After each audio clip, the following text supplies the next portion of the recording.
हिंदू नेताओं की हत्या की साजिश फेल। मौलाना की गिरफ्तारी के बाद कई खुलासे। हनी ट्रैप में फंसकर मस्जिद में बना हिंदू। आतंकियों का निकला मौलाना कनेक्शन।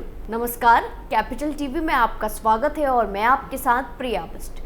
अब वक्त हो चला है ऐसे मुद्दों पर विस्तार से बात करने का जो जनता, राज्य, देश और पूरी दुनिया पर असर डालते हैं। कुछ दिन पहले हिंदू नेताओं की हत्या की साजिश में शामिल मौलवी को गिरफ्तार किया गया, जिसके बाद नए नए खुलासे हुए, कई गिरफ्तारियां हुई। वहीं अब एक गिरफ्तारी अबू बकर नाम के व्यक्ति की हुई, जिसको लेकर अब बड़ा खुलासा हुआ है। सामने आया है कि अबू बकर पहले खुद एक हिंदू था।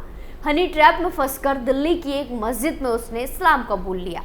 तो आज एक बार फिर से इस मौलाना और इसके आतंकी कनेक्शन के बारे में विस्तार से बात करते हैं।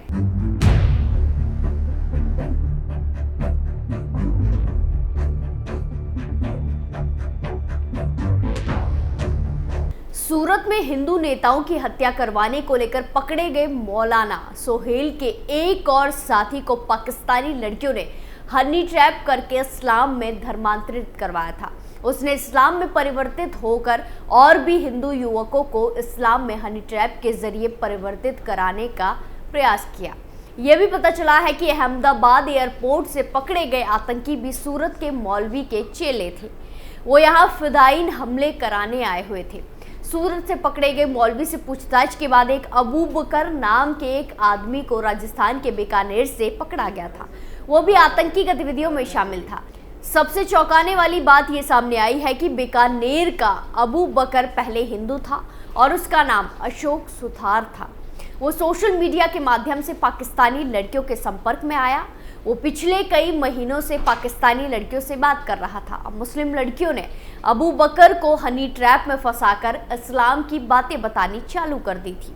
उसको धीमे धीमे हिंदू धर्म से इस्लाम की तरफ ले जाया गया। उसका जब ब्रेन वॉश हो गया तो उसे इस्लाम मजहब कबूल करने को कहा गया। इसके बाद वो दिल्ली की एक मस्जिद में जाकर इस्लाम में परिवर्तित हो गया था। उसने इसके बाद अपना नाम अबू बकर रख लिया था। इसके बाद भी उसका पाकिस्तानी लड़कियों से बात करने का सिलसिला जारी रहा।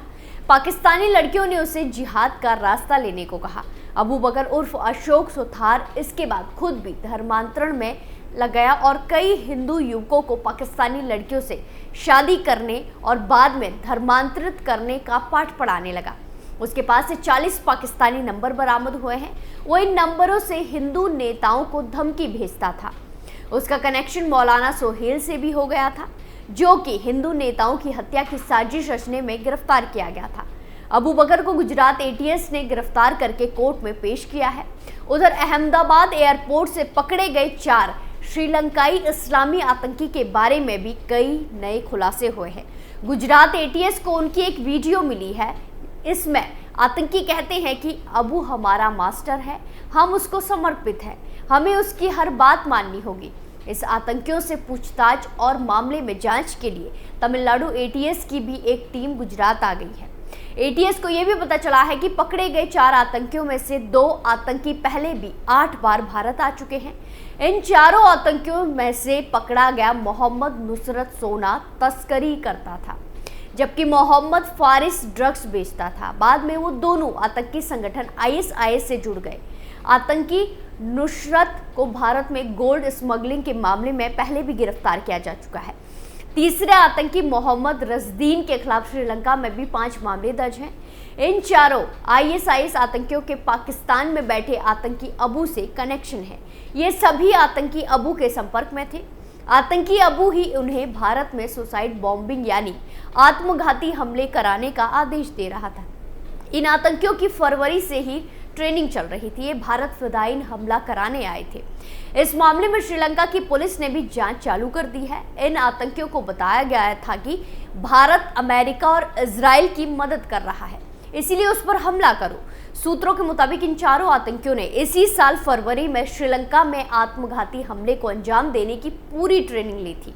जब से हमास के खिलाफ जंग लड़ रहे इजराइल को भारत ने सपोर्ट किया, तब से ही ये ग्रुप और अधिक एक्टिव हो गया। ये आतंकी भारत के इस कदम से काफी नाराज हैं। यही वजह है कि ये ग्रुप भारत में जल्द ही कोई बड़ा आतंकी हमला करने की फिराक में था। सभी आतंकियों को सारे आदेश पाकिस्तान में बैठे आईएसआईएस आतंकी अबू से ही मिल रहे थे। ये चारों आतंकी पाकिस्तान में बैठे अबू को अपना आमिर यानी गुरु मानते हैं और कसम भी खाई थी।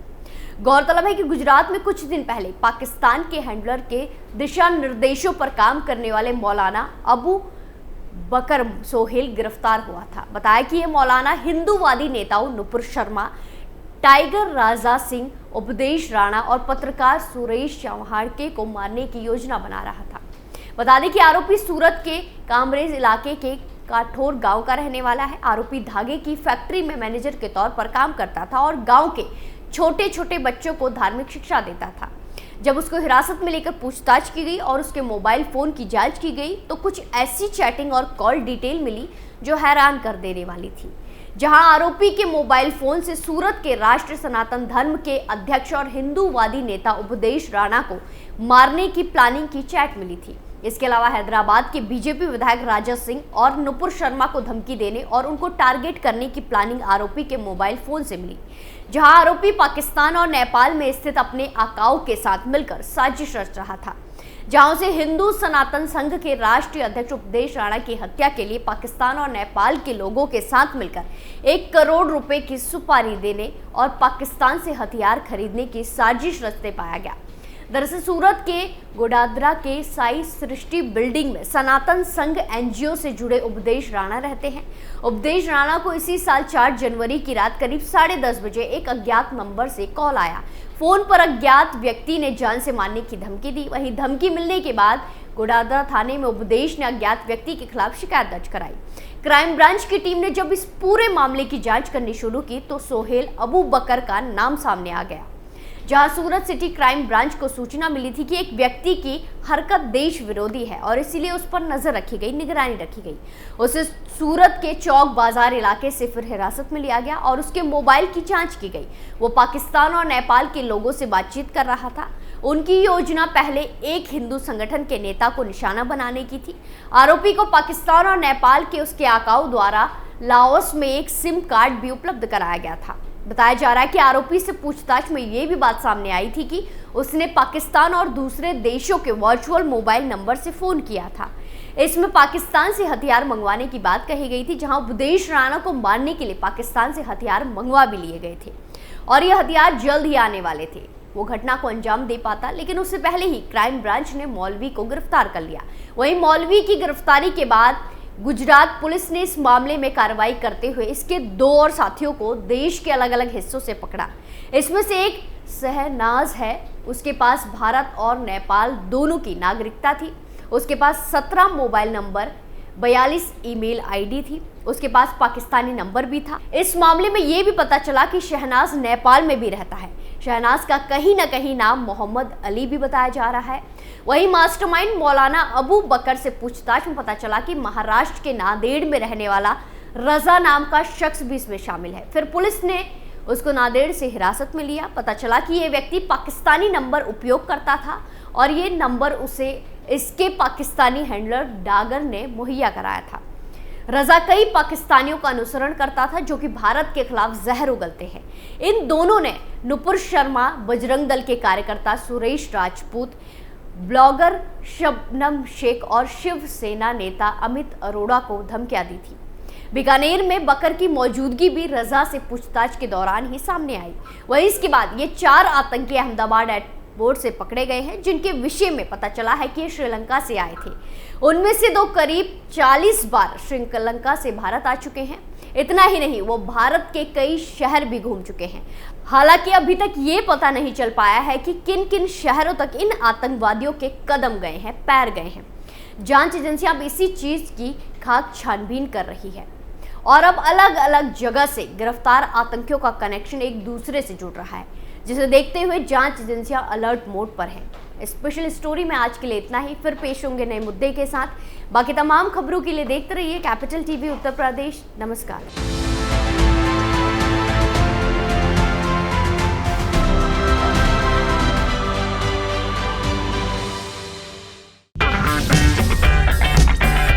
अगर आपको हमारा वीडियो पसंद आया हो तो इसे लाइक करें, हमारे चैनल को सब्सक्राइब करें और हाँ, बेल आइकन दबाना ना भूलें। ताकि आप तक हमारे वीडियो की नोटिफिकेशन पहुंचती रहे। आप अपना सुझाव हमें कमेंट बॉक्स में दे सकते हैं। हमारे साथ जुड़ने के लिए शुक्रिया।